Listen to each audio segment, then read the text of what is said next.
17 सितंबर 1998 वो बेखबर अपने कमरे में सो रहा था कि अचानक उसके सर पर किसी ने जोरदार वार कर दिया।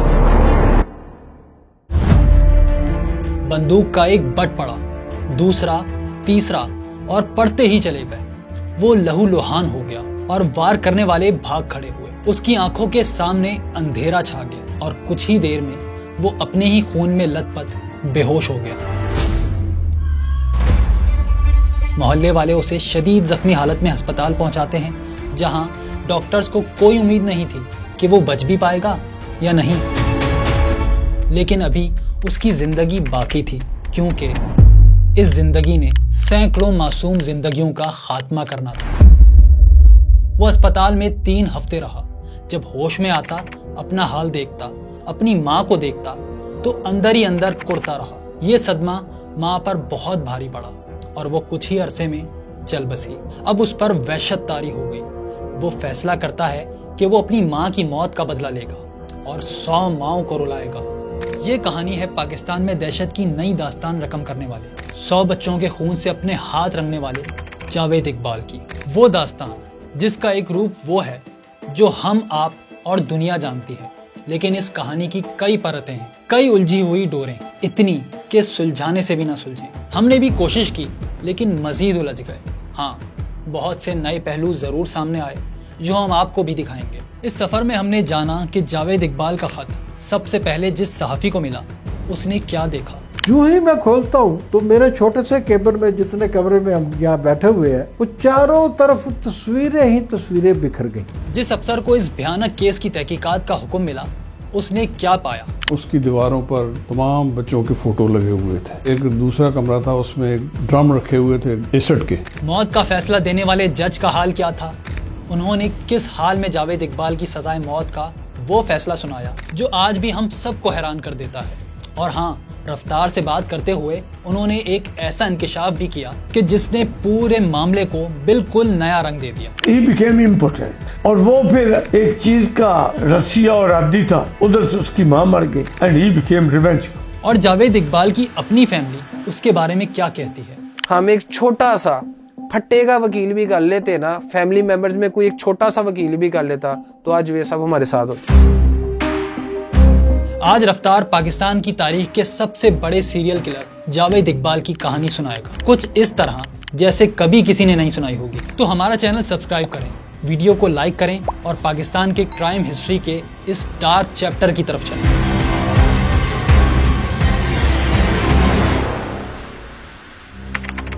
सन 1999 दिसंबर का महीना शुरू हो चुका है। नवाज शरीफ की हुकूमत का तख्ता उलट चुका, मुल्क आमरियत के शिकंजे में है। बेयकीनी की कैफियत है, गोया किसी तूफान से पहले की खामोशी लगती है। और ये खामोशी टूटती है 22 नवंबर 1999 के दिन, जब लाहौर की मसरूफ शाहरा डेविस रोड पर वाक़े जंग अखबार के दफ्तर में एक वजनी खत मौसूल होता है। ऐसा खत जिसे कई दिन तक खोलने की जहमत भी नहीं की जाती, लेकिन किसी को अंदाजा नहीं था कि ये खत अपने अंदर एक भयानक राज छुपाए हुए है।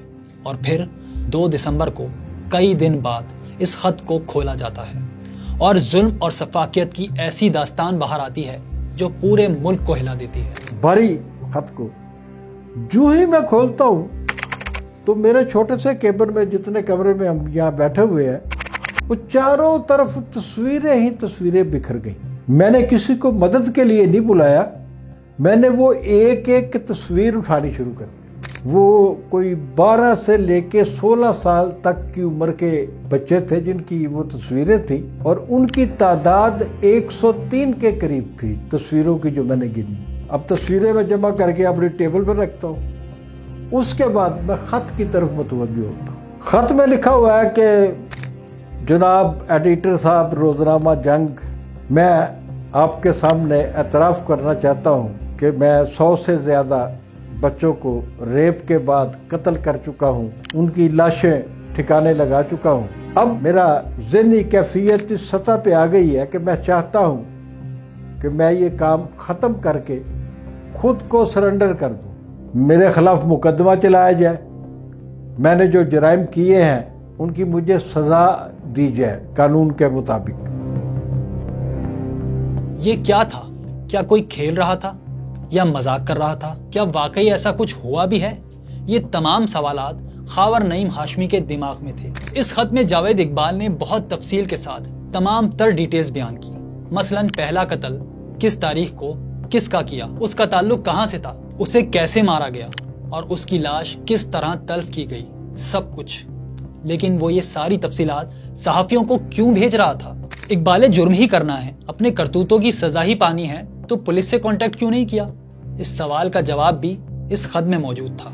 और उसमें यह भी लिखा था कि मैं पुलिस के सामने या किसी और एजेंसी के सामने इसलिए सरेंडर नहीं कर रहा, ना उनको गिरफ्तारी दे रहा हूँ, मुझे खदशा है कि जब मैंने गिरफ्तारी दी तो वो लोग जो हमारी पुलिस है या दूसरी एजेंसीज है, ये मुझे इंटेरोगेट करने की बजाय, मुझे अदालत के कटहरे तक पहुंचाने की बजाय मुझे जाली पुलिस मुकाबले में मार देंगे। इसलिए मैं आपके पास आके गिरफ्तारी देना चाहता हूं, ताकि लोगों को भी और आपको भी पता चले, आपकी गवाही रहे कि मैंने ये जुर्म किए, मैंने इन जुर्म का एतराफ़ किया और एतराफ़ जुर्म के बाद मैंने खुद को कानून के हवाले किया। और फिर 3 दिसंबर को जंग अखबार में खबर छप गई। भूचाल आ गया। इस जलजले के आफ्टर शॉक्स दूर दूर तक महसूस किए गए। जावेद इकबाल की खबरें तो 7 समंदर पार तक जा पहुंची। सिर्फ एक दिन में ही इसका नाम दुनिया के एक कोने से दूसरे कोने तक पहुंच चुका था। शायद वो चाहता भी यही था। अलबत्ता ये जावेद इकबाल का पहला खत नहीं था। इससे पहले वो ये खत पुलिस को भी लिख चुका था। लेकिन इतने खतरनाक दावों के बावजूद हमारी पुलिस ने इस केस में कितनी संजीदगी दिखाई, इसका अंदाजा इस बात से लगाएं कि उन्होंने जावेद इकबाल को नफसियाती समझकर छोड़ दिया। हमें पता चला कि जावेद इकबाल ने एक खत डीएजी साहब लाहौर रेंज को भेजा कि मैंने 100 बच्चों को कत्ल किया है और सबको मारकर मैंने उसका दरिया में फेंक दिया, मालूल बनाकर। पूरी स्टोरी अपनी लिखी उसने, 200 फॉर्म का मुश्तमिल था। वो डीएजी साहब ने फिर हमारे मैं उस सीआई में था, एसपी सीआईओ को भेजा कि इसकी इंक्वायरी करें, उसको देखेंगे क्या है। चुनांचे सीआई जो एसपी थे उन्होंने आगे डीएसपी के नाम मार्क की जो उस इलाके का। उसने जब वो उसको खत को लिया और वो उसके एड्रेस पर रावी रोड पहुंचा, वहाँ पर उसको मिल गया जावेद इकबाल खुद। तो वहाँ पर इसकी तफ्तीश उन्होंने की सरसरी, तो उन्होंने डिक्लेयर किया कि ये तो कोई साइकी केस है, ये ऐसा नहीं कर सकता, मेरे दिल नहीं लग रही इसकी स्टोरी। तो चुनांचे उसको थोड़े दिन उसने रख कर उसको फारग कर दिया। जब वो घर गया तो उसने सोचा कि मैंने तो प्लान किया था कि ये 100 बच्चों का कत्ल जब आएगा मीडिया पर या पुलिस के पास आएगा तो ये वर्ल्ड में मेरा नाम आएगा, मेरा मकसद तो पूरा ही नहीं हुआ। उसने फिर एक और लेटर बनाकर जिसमें फ़ोटो भी शामिल थी 100 बच्चों की, पूरी लगी हुई थी, उनके ड्रेसेस वगैरह लिखे हुए थे। सोचा कि मीडिया मेरे इसको प्रोजेक्ट करेगा। जंग न्यूज़ के पेपर, हाँ जी, उसने जंग अखबार के एडिटर को ये लेटर भेज दिया। जंग अखबार के एडिटर ने जब उसके पास पहुंचा तो उसने अपने रिपोर्टर उस वक्त जमील चिश्ती थे उनको दे दिया, उस केस को देखो भाई। वो उसने ज़रा इसको गहरी नज़र से देखा। उसने कहा कि जी ये तो वाक़या हुआ है, मैं जहाँ उसके घर गया हूँ वो तो नहीं मिला, लेकिन उसकी दीवारों पर तमाम बच्चों के फ़ोटो लगे हुए थे। और उसके बाद फिर एक दूसरा कमरा था, उसमें ड्रम रखे हुए थे एसिड के। ये उसने अगले दिन स्टोरी फ्लैश की अखबार में, जंग अखबार के फ्रंट पेज पर आ गई। जब ये आ गया न्यूज़पेपर पर तो वो सारे आपको पता है कि अलर्ट हो गए, ख़ास तौर पर हमारे जो पुलिस डिपार्टमेंट है। तो उन्होंने फिर सारा पता किया कि भाई ये क्या मसला है। उन्होंने फिर मेरी ड्यूटी लगाई। मैं as a DSP Model Town उस वक्त तैनात था। तो उसमें जो जिन जिन ऑफिसर्स को उन्होंने डीएजी साहब ने ड्यूटी लगाई थी उनको सबको सस्पेंड कर दिया। इतना बड़ा केस आपने इसको ईजी लिया। तो उसमें हमारे एसपी सीआई भी थे, डीएसपी था, सारे जो हैं ये सस्पेंड हो गए।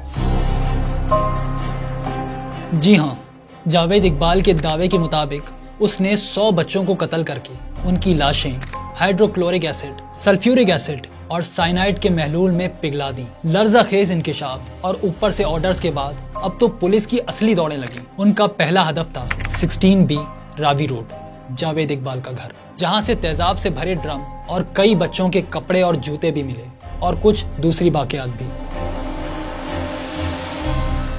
शूज़ के ढेर लगे हुए थे, कपड़ों के ढेर लगे हुए थे। जो बच्चों के वो मर्डर करता था वो वहाँ रख देता था और नए उनको पहना देता था। और एक बुक मिली जिसमें उसमें तमाम के एड्रेसेस लिखे हुए थे। उसके बाद फिर मैंने आकर रिपोर्ट अपने अफसरान को दी कि ये मुझे वहाँ से मिला है और वाकई बंदा ये है। ये वहाँ से गायब था। लाहौर में आपको पता है बड़ी जगह है, दादा दरबार, वहाँ मुफ्त रोटी मिल जाती है, स्टेशन पर चले जाएं वहाँ सोने को जगह मिल जाती है, पार्कों में बाहर। इस तरह ये बच्चे वो थे। पहले दिन ये 2 बच्चे लाए, लंडे बाजार से काफ़ी सारे कपड़े बच्चों के लिए, जूते लिए, वो लेकर घर रख दिए। जिस बच्चे को इसने लाना उनके पहले कपड़े उतार देना और उनको नए, वो लंडे वाले अच्छे ही होते हैं, वो उनको डाल देने, उनको खाना शाना देना। पुलिस तफ्तीश के मुताबिक जावेद इकबाल बच्चों को अगवा करता था और फिर उन्हें भयानक तरीके से कत्ल करता था। इसने एक डोरी बनाई थी, ये संगली, उसको दोनों को ग्रिप लगाई, ऐसे इतनी होगी। जब बच्चा ऐसे बैठा है तो इसने ऐसे उसके गले में डाल देनी। जब गले में फिट हो गई उसके बाद इसने ऐसे टेक लगाकर उसको खींच देना। 2-3 मिनट के बाद बच्चा मर जाना। जब वो मर गया उसको उठाया, आगे साथ ही बगल में एक कमरा था जिसमें से इतना ड्रम बड़ा रखा हुआ था, उसमें इसने एसिड डाला हुआ था, उसमें उसको डाल देना और ऊपर से उसने उसको बंद कर देना क्लिप से। वो सुबह तक मौलूल हो जाना उसने। ये इसने करके जब मलूल हो गया उसको फेंकना भी था, डिस्पोज करना था। फिर इसने एक रेडी का इंतज़ाम किया हुआ था, उसको बुला लेना, उस ड्रम को रखना और साथ ही जो है रिवर, ओल्ड रिवर, उसमें जाकर उसको उंडेल देना। इसी तरह इसका मामूल था, ये करता रहा। जब 100 बच्चे पूरे हो गए तो इसने फिर एंड कर दिया। ये इधर का था कसूर का, 2 बच्चे। उनके जो वारिस आए तो उन्होंने कहा कि इसके पाँव में हमने वो कड़ा सा नहीं डालते, वो थे, वो हमें एक ड्रम में से मिले थे। एक ड्रम में से जब हमने ये एविडेंस कलेक्ट की थी और देखते थे ना, उसमें से हमें 2 कड़े मिले थे, वो हमारे पास थे। वो हमने उनको दिखाया, उन्होंने कहा यही है हमारे, यही मेरे बच्चे। तो आप जो जितने मारे हैं उनमें से 3-4 बच्चे घरों को वापस आ गए, फिर आपका सारा ये कोई नहीं आएगा, कोई नहीं आएगा। लेकिन वो ये सब क्यों करता था, इसके लिए हमें जावेद इकबाल की हिस्ट्री जानना पड़ेगी। जावेद इकबाल 1961 में लाहौर में पैदा हुआ। वालिद मियां मोहम्मद अली एक कामयाब कारोबारी थे और वालदा जहरा परवीन एक घरेलू खातून थी। उनके यहाँ 8 बच्चे पैदा हुए, जिनमें 4 बेटे और 4 बेटियां थी। जावेद इकबाल उनमें 6ठे नंबर पर था। वो पढ़ने लिखने में तेज था, सहाफ़ी बनना चाहता था और माँ बाप का बहुत लाडला भी था। लेकिन खुद बताता है कि वो अपनी कॉलेज की तालीम मुकम्मल नहीं कर पाया क्योंकि एक सियासी मुजाहरे के दौरान पुलिस ने इसे पकड़ लिया था। मारपीट की वजह से वो बुरी तरह जख्मी हुआ, अस्पताल में दाखिल हुआ और सेहतियाब होने में बहुत वक्त लग गया। इसलिए उसने कॉलेज छोड़ दिया और बिजनेस में आ गया। उसने एक शादी भी की, लेकिन दर हकीकत वो हम जिन्स परस्त था। उसका मिलान कम उम्र लड़कों की तरफ था, इसलिए शादी नहीं चल पाई। 1990 में उस पर किसी लड़के से ज्यादती का इल्जाम भी लगा। मामला पुलिस तक गया। पुलिस ने वालिद और बड़े भाई को भी गिरफ्तार किया। पूरे खानदान को बहुत शर्मिंदगी उठाना पड़ी। जावेद इकबाल 6 महीने जेल में रहा। घर वालों ने कोर्ट कचहरियों के चक्कर काट काट के बिल आखिर उसकी जमानत करवाई। माँ बाप सादा लो थे। जावेद की कहानियों पर यकीन कर लिया कि उसे किसी ने साजिश के जरिए फंसाया है। बेटे को गलत कामों से रोकने के लिए उन्होंने इसकी दोबारा शादी करवाई। ये भी 6 महीने से ज्यादा नहीं चली। इन हालात में वालिद बहुत दिल बर्दाश्ता हो गए और उनका इंतकाल हो गया। फिर विरासत के झगड़े, नई मुश्किलात, नए मसाइल। बिल आखिर खानदान ने जावेद इकबाल को उसका हिस्सा देकर अलग कर दिया। अब वो मुकम्मल तौर पर आज़ाद था और फिर 1997 में उस पर ज्यादती का एक और केस बना। इस बार उसने बड़ी मुश्किल से अपनी जान छुड़वाई और अगले साल वो वाकया पेश आया जिसने उसकी जिंदगी बदल दी। एक दिन इसने 2 बच्चे लिए, छोटे छोटे थे, ये जो मालिश करते हैं ना, ये आम, उनको ले आके भी मैंने मालिश करवानी, मेरे साथ चलो। 2 बच्चों को ले गया अपने घर। रात उधर उसने मालिश कराई। उसके बाद इसने उसके साथ बदफेली की तो सो गया। वो शोर ज़रूर बचाते, इसके पास गन थी, उसका उसने डरावा दिया। उन दोनों ने प्रोग्राम बनाया, साथ बंदूक पड़ी हुई थी, उन्होंने लेकर बंदूक उठाकर इसके सर पर मारी। इसका जो है ना खुल गया सारा सर जो है। उसके बाद ये अनकॉन्शियस हो गया बिल्कुल। वो फिर चुपके से अपने चले गए ये फेल करके। सुबह ये उठा नहीं, क्योंकि बाहर दूध देने वाले आता था उनके पास रोज़। उन्होंने कहा 12 बजे तक आया नहीं, क्या बात है, घर में आया। उन्होंने दरवाज़ा खोला, देखा तो आगे खून से ये लथपथ पड़ा हुआ था। तो इसको फौरी तौर पर इसकी माँ को बतलाया इन्होंने, वो उसी के साथ इसका तल्लुक था। वो फिर इसको इधर जनरल हॉस्पिटल ले आए। इधर आकर उसका इलाज करवाया इन्होंने, काफ़ी बड़ी कोशिश की। 2-2.5 माह लग गए ट्रीटमेंट में, लेकिन अनबैलेंस हो गया। वालदा पहले रही इसके साथ, फिर वो फौत हो गई। तो ये कहता है कि मुझे उस ज़हन में स्ट्राइक हुआ कि मैं ये 2 बच्चे जो थी इन्हों की वजह से उन्होंने मुझे मारा, इस हालत में लिया, मेरी माँ इस गम में मर गई, तो मैं ऐसे 100 बच्चों को कत्ल करूंगा अपनी माँ का बदला लेने के लिए।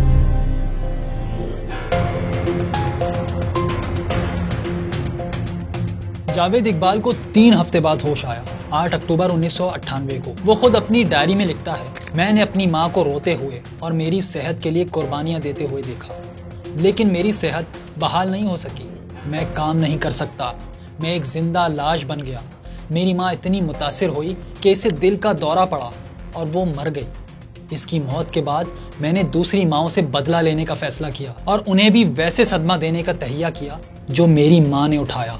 अब जावेद इकबाल एक मॉन्स्टर बन चुका था। अगले चंद महीनों के दौरान उसने वो कुछ किया जिसके बारे में कोई सोच भी नहीं सकता। और दिसंबर 1999 में जंग अखबार में छपने वाली खबर से जावेद इकबाल के स्याह कारनामों का इंकिशाफ हुआ। पुलिस उसकी तलाश में दीवाना वार फिर रही है। पूरा शहर बल्कि पूरा मुल्क ही छान मारा। तब एक और वाकया पेश आता है, ऐसा जिसने सबकी तवज्जो जावेद इकबाल से हटा दी। 24 दिसंबर 1999 को इंडियन एयरलाइन की एक परवाज खटमंडो एयरपोर्ट से उड़ान भरती है और कुछ ही देर बाद हाईजैक कर ली जाती है।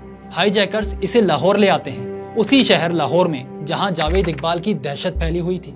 माओ ने अपने बच्चों को घरों से बाहर निकालना छोड़ दिया था, स्कूल भेजना बंद कर दिया था। शहर पर पहले ही वहशत तारी थी, अब एक हाईजैक जहाज की मुसीबत भी आन पड़ी। ये बदकिस्मत जहाज बाद में अफगान शहर कंधार ले जाया गया। अभी इन 186 मुसाफिरों की किस्मत का फैसला ही नहीं हुआ था कि लाहौर में जावेद इकबाल की कहानी ने एक नया मोड़ ले लिया। वो एक मर्तबा फिर टॉक ऑफ द टाउन बन गया। ये 30 दिसंबर 1999 का दिन था। जावेद इकबाल अचानक रोजनामा जंग के दफ्तर पहुंच गया।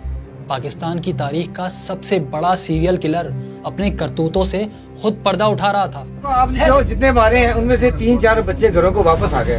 फिर आपका सारा ये कोई नहीं आएगा, कोई नहीं आएगा। पुलिस की भारी नफरी ने दफ्तर को घेर लिया और कुछ देर बाद उसे गिरफ्तार कर लिया गया। मुल्क भर में कोहराम बरपा था।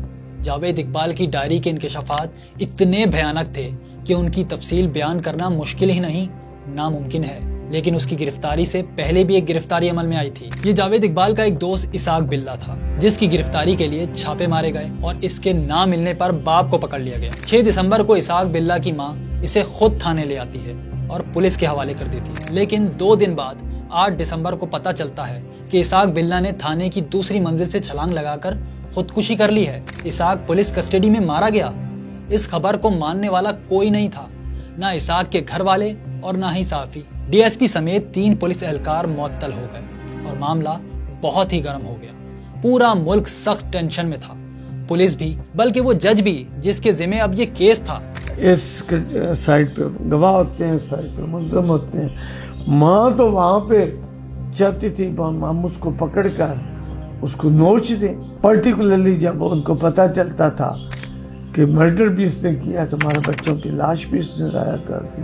हाँ, तो माँ मातम करती थी। ये तो अल्लाह के बाद मुझे पता है ये तो कि किस तरह उस माहौल में से लिख कर गवाही लिखी जाती कि वो कास वाक़यात थे। कमरा अदालत था या कौन सा वो समा था, मैं सोच सकते हैं आपके वो 72 के 75 माह के बुरा साहब पेश हुए। 72-75 का बयान लिखना आप क्या महसूस करते हैं? एक मर्डर केस में तो एक आध वारस होता है, उसमें कितने वारिस थे? अब जावेद इकबाल कानून की तहवील में था। इसने अदालत में कई बार बयानात बदले। 2 महीने तक इस केस की कार्रवाई चलती रही। इस दौरान जावेद इकबाल पुलिस के किरदार पर सवाल उठाता रहा और वो अकेला नहीं था। अदालत के जज अल्लाह बख्श रांझा पुलिस की तहकीकात से मुतमईन नहीं। इनके मुताबिक पुलिस ने इस केस को और भी पेचीदा बना दिया है। एक तो श्योर है कि पुलिस उसकी सरगर्मियों से वाकिफ थी, पुलिस वालों को उसकी सारी एक्टिविटीज, इनको वैसे पता होता है एक्टिविटीज का। किसी मोहल्ले में, किसी गांव में कोई अनसोशल एक्टिविटी परमानेंट नहीं चल सकती पुलिस की मेहरबानी के बगैर। पुलिस वाले तो उससे घबराते थे। पुलिस वाले पैसे तो हाथ बंदे से ले लेते हैं। और जो उसका प्रॉब्लम था वो प्रॉब्लम ना उन्होंने तफ्तीश की है, ना वो कर सकते हैं।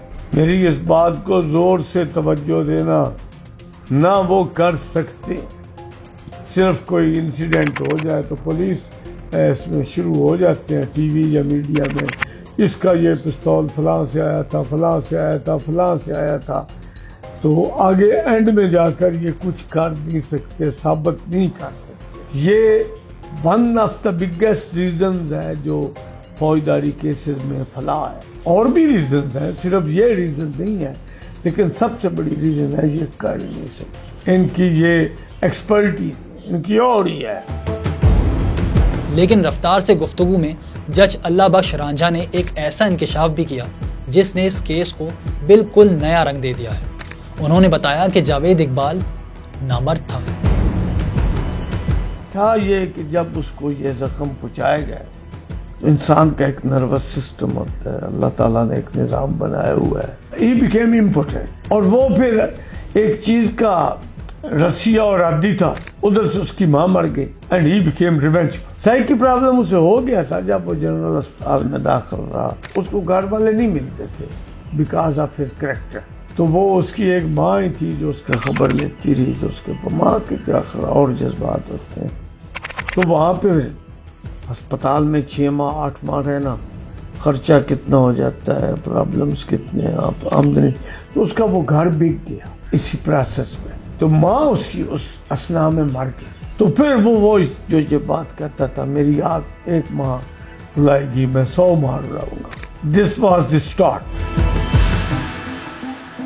जावेद इकबाल की डायरी के मुताबिक इसने पहला कत्ल 20 जून 1999 को किया।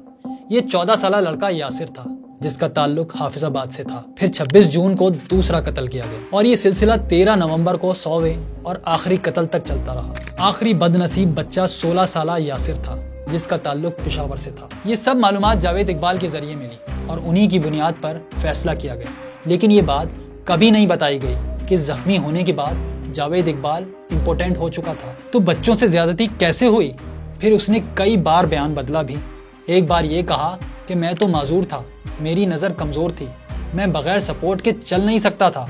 मेरे दोस्त इस पूरे मंसूबे में इसके साथ थे, वो पैसा बनाने और मज़े लेने के लिए ये सब करते थे। यानी उसने तमाम तर इल्ज़ामात दोस्तों पर डाल दिया। यही नहीं, इसने अपनी डायरी में अपने ख़ानदान पर भी वो इल्ज़ामात लगाए कि उनके लिए जीना हराम हो गया। लेकिन ये बात तो तयशुदा है कि जावेद इकबाल में कम उम्र लड़कों से ज्यादती करने का रुझान पाया जाता था और इसके गवाह वो 2 केसेस हैं जो इस पर 90 और 97 में बने। बहरहाल अदालत ने फैसला कर दिया। जो फैसला सुनाया गया उसके बाद कमरा अदालत में मौत की सी खामोशी छा गई। जज पसीने से शराबोर था, शायद इसीलिए कि वो भी जज्बात की रोह में बह गया और वो हद पार कर ली जो नहीं करनी चाहिए थी। अदालत में मौजूद लोग भी गम और गुस्से की कैफियत में थे, लेकिन जावेद इकबाल बिल्कुल पुरसुकून था। इसके चेहरे पर कोई तासुर, कोई एहसास नहीं था। चेहरा वैसा ही सपाट जैसे पहले था। इसके कदमों में बेड़ियां पड़ी थी और हाथ में तस्बीह थी। वो सजा क्या थी?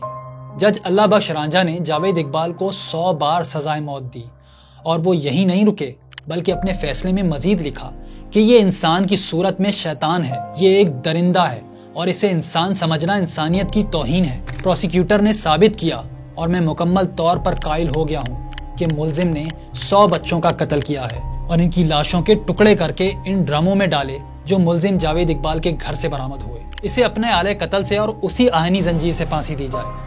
मकतूल बच्चों के वारिसों के सामने फिर उसकी लाश के टुकड़े किए जाएं जैसा उसने मकतूलीन के किए।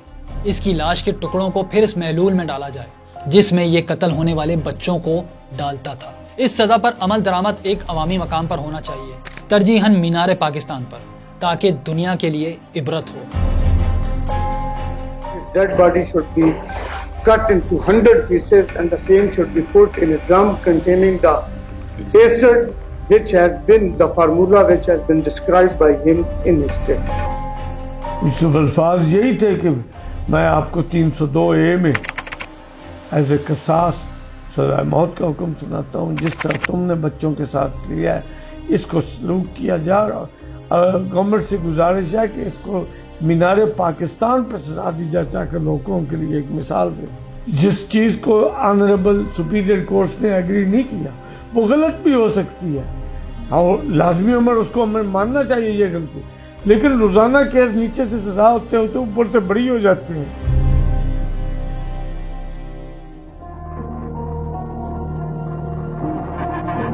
इस फैसले से आप अंदाजा लगा सकते हैं कि उस वक्त कैसी फिजा बनी हुई थी, इतनी खतरनाक कि एक जज भी अपने जज्बात पर काबू नहीं रख सका। अदालत ने जो फैसला दिया वो जावेद इकबाल की डायरी, बच्चों की तस्वीरों, कपड़ों, जूतों और उसके इकबाली बयान की बुनियाद पर दिया गया जो उसने सहाफियों को दिया था। लेकिन जावेद इकबाल का नफ्सियाती मुताला करने की जरूरत थी, तभी पता चलता कि उसकी डायरी में जो कुछ लिखा है वो हकीकत भी था या सब कहानियां थी। सच ये है कि जावेद इकबाल दरअसल कई नफ्सियाती अमराज का शिकार था। जिंदगी भर पेश आने वाले मुख्तलिफ वाकयात ने उसकी जहन साजी की थी। मसलन वो अमीर खानदान से ताल्लुक रखता था, माँ बाप का लाडला भी था, स्कूल में अच्छा था, लेकिन एक उस्ताद की मारपीट की वजह से डिप्रेशन में रहा।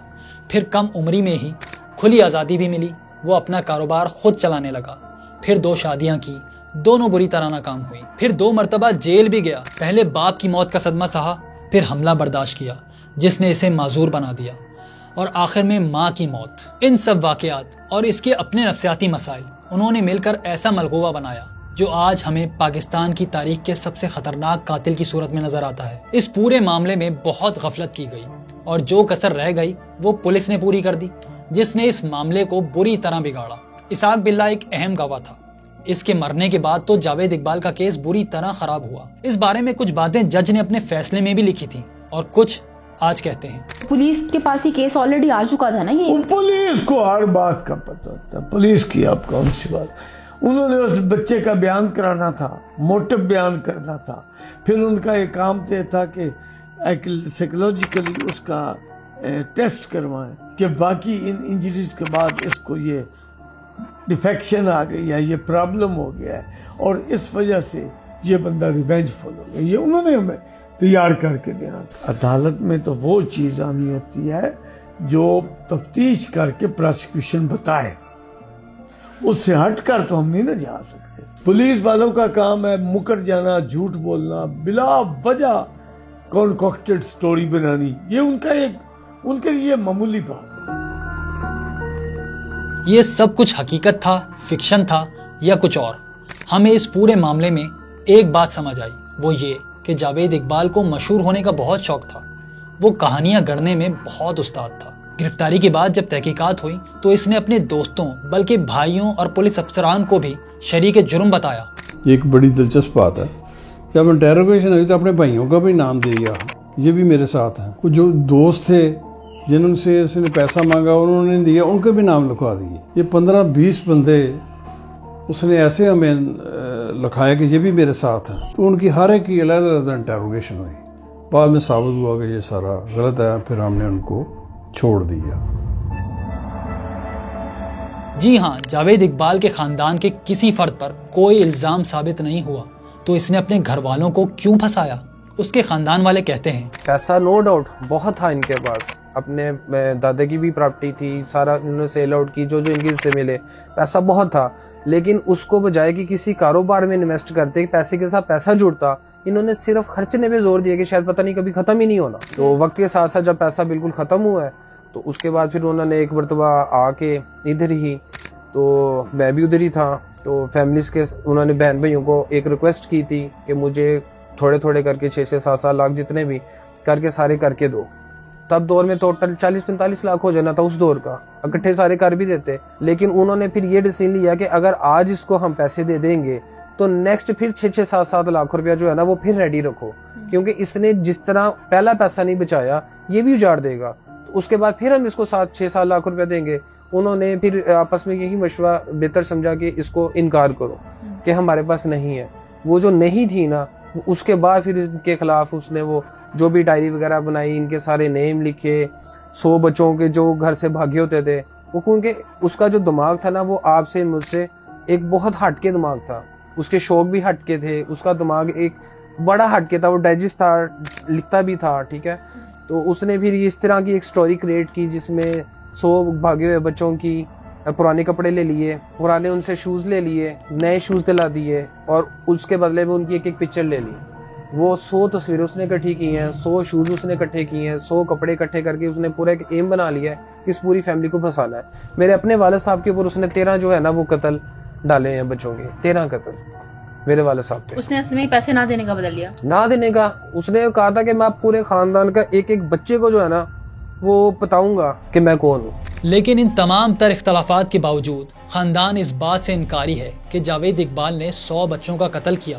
दुनिया जो मर्जी समझती रही, उसने 100 मारा, ये मारा, उसने एक भी नहीं मारा। 100 तो बड़ी दूर की बात, नाखून, बाल, ये चीजें जो होती है नहीं गलती, ठीक है ना। 100 बड़ी दूर की बात, एक का भी गवर्नमेंट प्रूफ नहीं कर सकी, एक का भी। जावेद इकबाल को सजाए मौत तो सुना दी गई, लेकिन उस पर अमल दरामद नामुमकिन था। बहरहाल इस सजा के खिलाफ अपील की गई। वकील सफाई ने दावा किया कि जिन बच्चों के कत्ल का दावा मुलजिम ने किया है उनमें से कुछ तो अपने घरों को वापस आ चुके हैं, लेकिन उससे पहले कुछ और होता। 8 अक्टूबर 2001 को जावेद इकबाल और इसके साथी साजिद अहमद की खुदकुशी की खबर सामने आ जाती है। दोनों ने रात तकरीबन 2 बजे कोट लखपत जेल की काल कोठरी में खुद को फंदा लगाकर खुदकुशी कर ली। काल कोठरी की छत बहुत ऊंची होती है, इससे किसी का भी खुद को फंदा लगाकर फांसी लगा लेना नामुमकिन होता है। इसलिए इस खबर पर कौन यकीन करता, ना खानदान माना और ना ही कोई साफी। ये इस कहानी का अंजाम है। ये खुदकुशी नहीं थी, उसको जेल में मार दिया गया। ऐसा क्यों? पाकिस्तान में ये वतीरा है पूरे पाकिस्तान की पुलिस का कि ये इंटेरोगेशन से भागते हैं, ये मामले की तहकीक तक नहीं जाते। पुलिस की सारी जो कार्रवाई होती है जब अदालत में जाती है तो वो इतनी मुबहम और बेमानी होती है कि अदालतों से बड़े बड़े मुजरिम जो है वो रिहा हो जाते हैं। लेकिन पुलिस आज भी यही कहती है कि जावेद इकबाल ने खुदकुशी की। इसने खुदकुशी की है वहाँ पर, इसने और बड़े लड़के ने। वो इसके नज़दीक था, साथ ही इन्होंने हैंग किया अपने आप को। और ये जैसे वो कहते हैं, ऐसे मैंने अपनी सर्विस में देखा है, होता भी है। कैसे? सेमी उसको आप कहते हैं हैंगिंग। वो इसका ये था कि उसने टांगे इसको उठा ली और ऊपर जाकर जैसे छोड़ा तो उसका वज़न पूरा, फिर असल तो है ना कि वज़न पूरा आए गर्दन पर, फिर वो टूटेगी, तो वो टूट गई, फिर हो गया। उसमें बड़ी काफ़ी इन्वेस्टिगेशन हुई थी। फिर एक सीनियर ऑफिसर आया था, उसको सारा देखा, उसने कहा कि बिल्कुल ये हैंगिंग है। और यूट्यूब प्रोडक्शन में देखें, ऐसी फोटोग्राफ्स आपको मिलेंगे। उसने जैसी जिंदगी गुजारी थी वो आम मौत मर भी नहीं सकता था। इसने 100 कत्ल किए या नहीं, अगर 100 नहीं किए तो कितने किए, ये बात मायने ही नहीं रखती। लेकिन कुछ सवालात ऐसे हैं जो आज भी जहन में पैदा होते हैं। इतना बड़ा जुर्म करने के लिए बहुत बड़ी एक्टिविटी दरकार होगी। ये सब पुलिस और मोहल्ले वालों सबकी नजरों से ओझल रहा, वो भी इतने लंबे अरसे तक। इतनी लाशों को तहलील करने के लिए कितनी भारी मिकदार में तेजाब दरकार होगा। माहिरीन का अंदाजा है कि एक लाश को ठिकाने लगाने के लिए भी 20 से 30 गैलन तेजाब चाहिए, जिस तक किसी आम इंसान की रसाई बहुत ही मुश्किल है। तो 100 लाशों को ठिकाने लगाने के लिए जो 2 से 3 हजार गैलन तेजाब हासिल किया गया, इसे लाना, वो भी इतने गुंजान आबाद इलाके में, फिर इस्तेमाल भी करना, ये सब नामुमकिनात में से एक लगता है। और हाँ, 30,000 गैलन तेजाब की लागत उस जमाने में 6 लाख रुपए बनती है। तो कहीं ये जावेद इकबाल के बीमार जहन की इख्तिरा तो नहीं थी, उसकी कोई फैंटेसी तो नहीं थी। जासूसी कहानियां पढ़ने का शौकीन जावेद इकबाल कहीं अपनी कोई कहानी तो नहीं कर रहा था। एक तो वैसे उन्हें पब्लिसिटी चाहिए थी, जो कि शुरू से बचपन से उनका एक एम था, मशहूर होना, चाहे वो किसी भी एंगल से हो, अच्छाई में हो या बुराई में हो। अच्छाई में तो आपको पता कि आजकल के दौर में एक टाइम लगता है, तो उन्हें जो भी रास्ता सूट किया उन्होंने शॉर्टकट वे यूज़ किया खानदान को फंसाने के लिए, इनको तंग करने के लिए। ठीक है। और वैसे भी उनका एक नाम इतना जा चुका हुआ था कि पूरे वर्ल्ड में मेरे ख्याल से दुनिया का कोई ऐसा कोना नहीं है जहाँ पे जावेद इकबाल का किसी को ना पता हो कि Pakistani serial killer 100 killer Javed Iqbal, हर इतना फेमस हो चुका है। उसके बाद उनका भी एम पूरा हो चुका फेमस होने का, खानदान भी भा चुका। उसके बाद जब उन्होंने अपना बयान चेंज किया है, ठीक है, ये अखबार में भी हमारे पास हेडलाइन है जिसमें इंटरव्यू में बताया गया है कि उन्होंने कहा कि मैंने कोई नहीं मारा, अगर मारा है तो उसका मुझे प्रूफ दो। यू टर्न लिया जावेद साहब ने कि मैंने तो कुछ भी नहीं किया, यू टर्न किया, तो बस इनको फंसाना था और एक नाम फेमस होना था। मेन टारगेट था फैमिली को टारगेट करना, ठीक है, वो हो गई। सारे परेशान हुए, सारे अंदर भी हुए, नेम भी फेमस हो गया। उसके बाद उसने कहा मैंने किसी को नहीं मारा। तो वो जब जाता था उसका एक प्रोटोकॉल इतना होता था, आप लोग अगर पुरानी देखें तो वो पूरी VIP रोड कर दिए जाते थे, पूरी अदालत में सिर्फ इसी का केस लगता था। वो जो इतनी सिक्योरिटी थी, जो इतना खर्चा होना था, जो सारा कुछ बाउंड होता था, उन्होंने सारा कुछ खत्म करने के लिए इसको साइड पे कर दिया। हम एक छोटा सा फट्टे का वकील भी कर लेते ना, फैमिली मेंबर्स में कोई एक छोटा सा वकील भी कर लेता, तो आज वे सब हमारे साथ होते। तो किया क्यों? किया इसलिए नहीं क्योंकि उसने ऐसा गंदा एक इल्जाम लगाया हुआ था सारे फैमिली पे कि उसकी तरफ देखने को किसी का दिल नहीं किया। यहाँ तक कि वो जब मर भी गया ना, तो उसकी जो बॉडी थी ना, डेड बॉडी, वो हमारे किसी खानदान ने रिसीव नहीं की। कोई फातिया नहीं, कोई कुल नहीं, आशिक नहीं, हमें पता कि उसकी कब्र कहाँ है।